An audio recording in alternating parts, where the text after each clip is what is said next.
કે જ્યારે આપણને લોકોને એમ લાગે કે આ જનતા માટે જ લડે છે, લોકો માટે જ લડે છે, તો લોકો પણ 100% એના ઉપર ભરોસો મૂકીને જે રીતે મદદ કરવાની થતી હોય એ રીતે મદદ કરે છે. આજ હું સવારે ઘરેથી નીકળી અને હું ક્વાર્ટર ઉપર આવી ત્યારે બધા આગેવાનોએ ફટાકડા ફોડ્યા, ફૂલ નાખ્યા અને મીડિયાએ નોંધ લીધી. ત્યારે મારી જાતને મેં ગૌરવ અનુભવ્યું કે મારા રાજીનામામાં પણ કોંગ્રેસ પાર્ટીને, મારા આગેવાનોને, મારા મતદારોને ખુશી છે. રાજીનામું પણ ગૌરવભેર.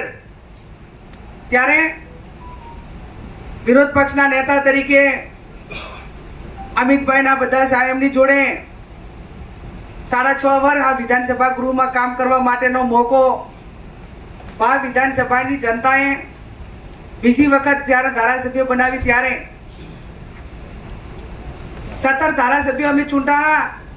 એ ટાઈમે મેં અમિતભાઈને કીધું કે સાહેબ હવે આ વખત આપણે શું કરશું? 78માંથી 17 થઈ ગયા કે વાંધો ને, સંખ્યાબળ સાથે કાંઈ લેવા દેવા નથી, આપણે તાકાતથી ગુજરાતના પ્રશ્નો ઉઠાવશું. એમના બધા સિનિયર ધારાસભ્યોનું માર્ગદર્શન જ્યારે 2017માં હું ચૂંટાઈને આવી ત્યારે આવડો માહોલ ગુજરાત લેવલનો હતો. અને એ વખતે પણ તમામ સિનિયર ધારાસભ્યો, કોંગ્રેસના આગેવાનો એ ક્યાંક વહીવટી રીતે ખૂબ મોટું માર્ગદર્શન પૂરું પાડીને ગુજરાતના પ્રશ્નો વિધાનસભામાં ઉઠાવવા માટેનો મોકો આપ્યો. કોંગ્રેસના એક નાના કાર્યકર તરીકે પંચાયતથી કરીને પાર્લામેન્ટ, 15 વર્ષ તાલુકા પંચાયત, 5 વર્ષ જિલ્લા પંચાયત, 2 ટર્મ ધારાસભ્ય અને આ 2024માં લોકસભા સુધી જ્યારે રાજયોગ અને જનતાના આશીર્વાદ જ્યારે મળતા હોય છે, નિખાલસતાથી કામ થતું હોય છે, ત્યારે આ મારી પોતાની હેટ્રિક થઈ અને ભારતીય જનતા પાર્ટીની હેટ્રિક આપણે રોકી. બનાસકાંઠાની જનતાએ ને કોંગ્રેસ પાર્ટીએ 17ની ચૂંટણી, 22ની અને આ 24ની. ત્યારે આપ સૌને એટલું ચોક્કસથી કહીશ કે કોંગ્રેસના એક નાના કાર્યકર તરીકે 28 વર્ષ સુધી કામ કર્યું છે, અનેક ચડાવ ઉતાર જોયા છે, સંગઠનમાં કામ કર્યું છે.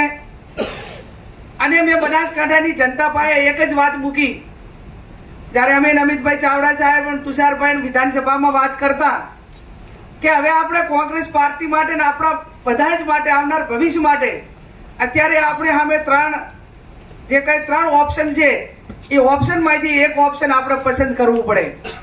એ ઓપ્શન એ હતા કે પહેલું ઓપ્શન એ હતું કે કાંઈ વ્યક્તિગત રીતે મેળવવું હોય, ધંધા રોજગારને પ્રાયોરિટી આપવી હોય, એમને સંઘર્ષ કર્યા વગર કોઈ પદ મેળવી લેવું હોય તો આપણા ઘણા બધા જાહો જલાલી ભોગવીને ગયા.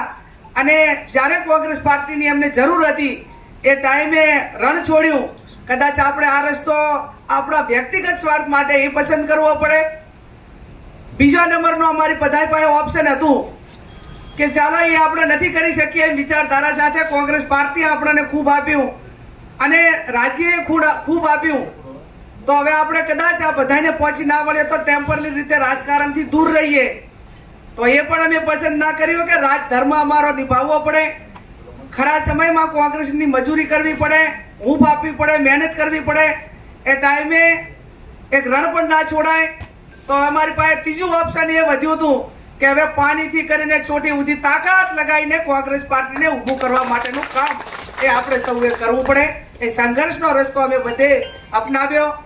મેદાનમાં ગયા, લોકો વચ્ચે ગયા, આશીર્વાદ માગ્યા, જનતાએ વોટ અને નોટ આપ્યું. અને એટલું ચોક્કસ કહીશ કે જ્યારે આપણને લોકોને એમ લાગે કે આ જનતા માટે જ લડે છે, લોકો માટે જ લડે છે, તો લોકો પણ 100% એના ઉપર ભરોસો મૂકીને જે રીતે મદદ કરવાની થતી હોય એ રીતે મદદ કરે છે.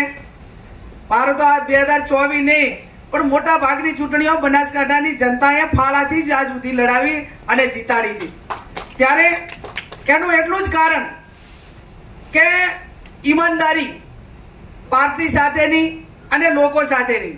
ગઈકાલે હું મારા આગેવાનોને ત્યાં સોયગામ મળવા ગયેલી એટલે કીધું દાદા હું આજે તમને ધારાસભ્ય તરીકે આ છેલ્લી વાર મળવા આવી છું અને કાલે આપણે રાજીનામું આપવાનું છે, તો તમે અમારી હાથે આવો બધાય. તો કે ના, અમે રાજીનામામાં નહીં આવીએ એમ. અમારા જેટાણે બોલાવા એટાણે ધારાસભ્ય હાજર થઈ જાય, ફોન કરીએ એવો ધારાસભ્ય તો અમે રાજીનામું આપવાની વાત આવે તો અમે રાજીનામામાં નહીં આવીએ. આ એક પ્રેમ સ્નેહ ને લાગણી જે લોકોની હતી એનો હું આભાર માનું બનાસકાંઠાની જનતાનો. અને અમિતભાઈ ચાવડા સાહેબના, જિગ્નેશભાઈ ખૂબ વહીવટી રીતે કુશળ, કિરીટભાઈ બધા એમને જ્યારે મુદ્દાઓ લખી આપવાના હોય ત્યારે એક નાની બહેન તરીકે વહીવટી રીતે વિધાનસભા ગૃહ હોય, અધિકારીઓ પાસે કામ હોય, વિસ્તારનું કામ હોય તો ખૂબ મોટી મદદ કરી છે. અને એ મદદના કારણે ક્યાંક ને ક્યાંક મનોબળમાં વધારો આવ્યો છે. અને મનોબળ એવું કેળવ્યું, પહેલી વખત જ્યારે હું વિધાનસભામાં 2018માં બોલવા ઊભી થઈ એ ટાઈમે અમિતભાઈ ચાવડા સાહેબ દંડક હતા અને મને એમ કે શું બોલવું એમ. પ્રશ્નોત્તરીમાં મારો પહેલો નંબર આવ્યો હતો, પણ એ ટાઈમે બનાસકાંઠા જિલ્લાની જિલ્લા પંચાયત આપણે એ ટાઈમે જ જીતેલી હતી બહુમતી સાથે. એનો ઉલ્લેખ કરાવ્યો, એમને લખીને આપ્યું અને શરૂઆત વિધાનસભામાં બોલવાની અમિતભાઈ સાહેબ આપે કરાવી છે. હવે લોકસભામાં લેશે ને આમ તો વીરજીભાઈ ખરેખર માતાજીને હું તો પ્રાર્થના કરતી હતી કે જેની ઠુમર જીતી હોત તો વીરજીભાઈને અમે ત્યાં રાખો અને બધું જ અમને જે હોમવર્ક કે લેસન કે જે માર્ગદર્શન આપવાનું થાય એ પૂરેપૂરો ટાઈમમાં આપો. પણ ક્યાંક એમાં આપણે સફળ નથી થયા, પણ તમારું માર્ગદર્શન અમારા માટે ખૂબ ઉપયોગી નીવડશે. અને જ્યાં પણ અમને માર્ગદર્શનની જરૂર હોય ત્યાં માર્ગદર્શન આપતા રહેજો. મજૂરી કરવામાં ક્યાંય પાછા નહીં રહીએ. ફળ ભગવાનને આપવાનું હોય છે. અને અમે આપણા કોંગ્રેસના કાર્યકરો કાયમી એ જ વિચારધારા સાથે લડ્યા છે કે ભાઈ ફળની આશા ના રાખો, પુરુષાર્થ કરો, પ્રચંડ પુરુષાર્થ કરો. જિગ્નેશભાઈએ ખૂબ સારી વાત કરી કે અનેક સંસાધનો સામે લડવાના હતા અને અનેક સંસાધનો સામે લડવાનું હોવા છતાં બનાસકાંઠાની ખમીરવંતી જનતા, ખમીરવંતી પ્રજા, ખમીરવંતા કોંગ્રેસના કાર્યકરો બધું જ હતું, છતાં પણ કોઈ પણ પ્રકારની પરવા કર્યા વગર અને ઘણા બધા એની અંદર ધાક ધમકીઓ આવનાર સમયની અંદર એનું ક્યાંક પ્રોટેક્શન આપવાનું હોય ત્યારે હું બનાસકાંઠાની જનતાને, કોંગ્રેસના કાર્યકરોને મોવડી મંડળ વતી પણ વિનંતી કરું છું. હું ખાતરી આપું છું કે ક્યાંય અમે પ્રોટેક્શનમાં પાછા નહીં વળીએ એની પણ અમે સૌને તમને બધાને ખાતરી આપીએ છીએ. ત્યારે સંસદીય દળની મિટિંગ હતી, ચાવડા સાહેબ પણ ત્યાં હતા CWCની મિટિંગમાં. આજે અમે મળવા માટે ગયા અને જે મેડમે એટલો રાજીપો બતાવ્યો, રાહુલજીએ, પ્રિયંકાજીએ બનાસકાંઠાની અંદર આવીને એમણે જાહેર સભા સંબોધી અને જે બનાસકાંઠાની જનતાને એમને જે બનાસકાંઠાની જનતાએ પ્રેમ સ્નેહને લાગણી આપી, ખૂબ ખુશ હતા. હું મેડમને પગે લાગી કે નહીં મેડમ કે પગે નહીં, હું તમારો હાથ પકડીશ. એક ગરીબ પરિવારની દીકરીનો હાથ સોનિયાજી પોતે પકડે એનાથી મારા માટે બીજો ગૌરવનો દિવસ કોઈ ના હોય છે. ત્યારે ઘણું કોંગ્રેસ પાર્ટી આપ્યું છે. મીડિયાએ મને ઘણી વખત પૂછ્યું કે હવે શું છે, તો મેં કીધું આજે આ મારું મોવડી મંડળ BK ગઢવી સાહેબથી કરી જ્યારે હું રાજકારણમાં આવી ત્યારે પ્રમોદ રાવલ પ્રદેશ પ્રમુખ હતા, ત્યાંથી કરીને આજે શક્તિસિંહજી ગોહિલ પ્રદેશ પ્રમુખ છે. આટલા પ્રદેશ પ્રમુખો સાથે અને નીચે યુથ કોંગ્રેસ હોય, મહિલા કોંગ્રેસ હોય, જનરલ કોંગ્રેસ હોય, જ્યાં જવાબદારી સોંપી એ પૂરી દિલથી, લાગણીથી, વફાદારીથી પાર્ટીનું કામ કર્યું છે. તમારો બધાનો પ્રેમ સ્નેહ ને લાગણી એ કાયમી જે મને ઊભ મળી એ હું ક્યારેય ભૂલી શકું એમ નથી. અને બબે વખત વિધાનસભા હારવા છતાં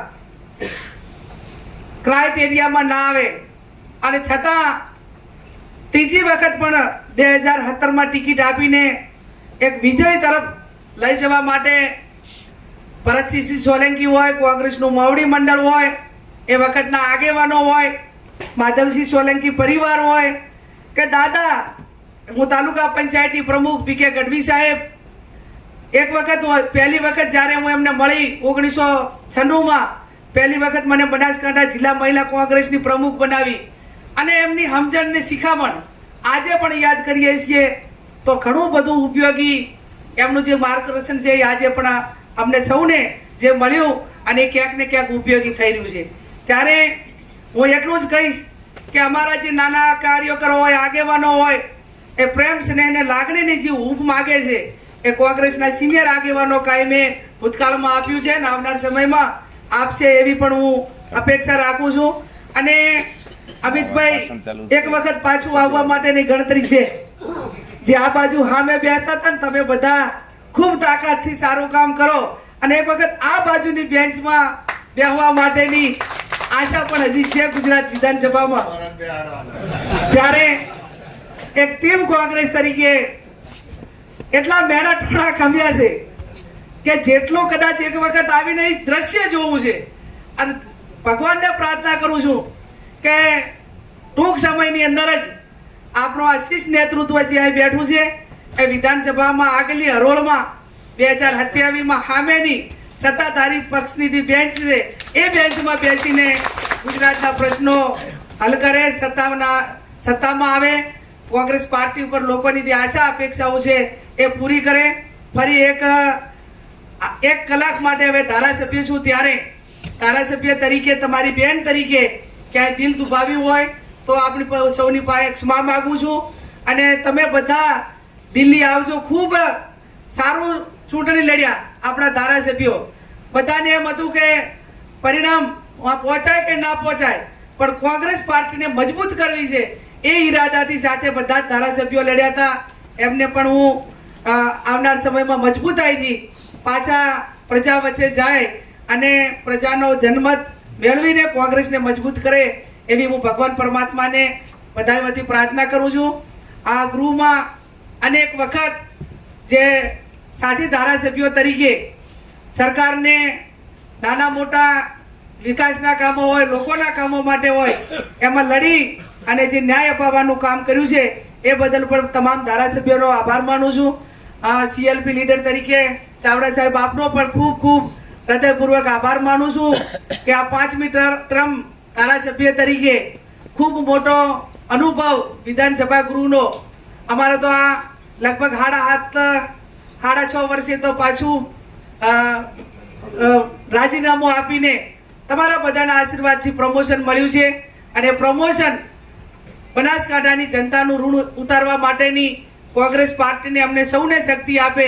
અને ગુજરાતના પ્રતિનિધિ તરીકે આપ સૌને ખાતરી આપું છું કે જેટલો પન્નો પોકશે એટલું બોલવામાં કાંઈ બાકી નહીં રાખું. અને જેટલી વાત સંસદના ગૃહમાં હોય, મીડિયા સમક્ષ હોય, મિનિસ્ટ્રી પાસે કે વિભાગો પાસે રૂબરૂ જઈને ક્યાંક ગુજરાત માટે કે એના માટે લડવાનું હોય, માગણી કરવાની હોય તો પૂરી તાકાતથી કરીશ. અને આવનાર સમયમાં આપ સૌ સાથે મળીને કોંગ્રેસ પાર્ટીને મજબૂત કરો. વિરોધ પક્ષમાં ભલે આપણું સંખ્યાબળ ઓછું હોય પણ બધા મજબૂત છે એક એકથી. હવે તો ટીવી ચેનલના એન્કરો એટલું તો કહેતા થયા કે તમે જુઓ ને કે કોંગ્રેસના ઉમેદવારો સંસદ તરીકે લાગે કે અરે જનતા જનાદેશ આપે કે ના આપે, પણ કોંગ્રેસે એવા ઉમેદવારો મેદાનમાં મૂક્યા છે કે સંસદ તરીકે એમ લાગે કે આ સંસદ સભ્ય છે. ત્યારે મીડિયાનો ટૂન પણ જ્યારે એ કોંગ્રેસ પાર્ટીની વિચારધારા સાથે હવે જનતાનો અવાજ બન્યો છે ત્યારે એમની સાથે જે કાંઈ મીડિયાએ પણ મદદ કરી એમનો પણ આભાર. વોટ આપ્યા હોવાનો આભાર, ના આપ્યા હોવાનો આભાર. સમગ્ર મોવડી મંડળ આખું ગુજરાતનું કિરીટભાઈનો નામનો તો વ્યક્તિગત વિશેષ આભાર માનવાનો રે. પીરજીભાઈએ ક્યાંક ઠપકો આપ્યો પણ પાટીદાર સમાજે અમને ખોબલે ને ખોબલે એવા વોટ આપ્યા છે કે બનાસકાંઠાની અંદર સૌથી હાઈએસ્ટ લીડ એ પાટણ આપણા પાલનપુર વિસ્તારની કે 30,000ની લીડ કે પાટીદાર એરિયા હોવા છતાં આપી અને આ બનાસકાંઠાની સીટ જીતવામાં સફળતા આપી છે. ફરી આપનું મારું સન્માન રાખવા બદલ વિરોધ પક્ષના નેતા, ધારાસભ્ય સૌનો ખૂબ ખૂબ હૃદયપૂર્વક આભાર માનું છું. આપ સૌનો પણ ખૂબ ખૂબ આભાર માનું છું.